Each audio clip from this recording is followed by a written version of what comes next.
So I'm standing right on the green line here with this tragic collection of semi-destroyed 18th century and actually medieval buildings here. There's one house just here whose walls are made from sort of almost from mud bricks,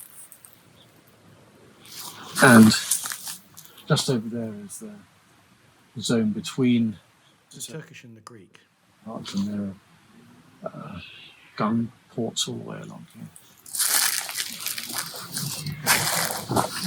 But actually, this is a good place to talk about the lost Cyprus, which Avius Samutis and I have been looking for, because elements here are remnants of the Lusignan Cyprus between the end of the 1100s and 300 years later when the Venetians came, and then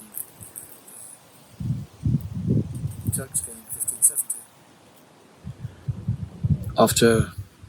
During the Second Crusade, of course, Richard the Lionheart gave Guy de Lusignan the island.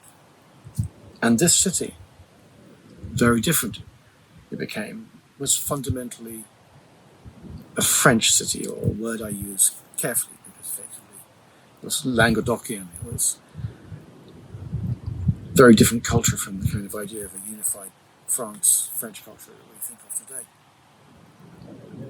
And when you cross the wall and you go into the Turkish side, there are much bigger remnants of the churches and the buildings which the French left behind. But here we find the sort of flowers of Lusignan. An Orthodox church with elaborately roseate capitals on top of the columns, some of them recalling the famous rose column at the Rosslyn Chapel, much too famous for people enthusiastic about certain medieval conspiracy theories.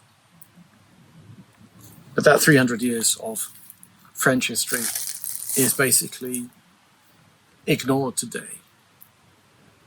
I was shown by a friend here an amazing catalogue, a ledger of the contents of a garden that was sold at some point in the 1400s, which gave a clue of the luxury and the richness of this city when it was French-speaking.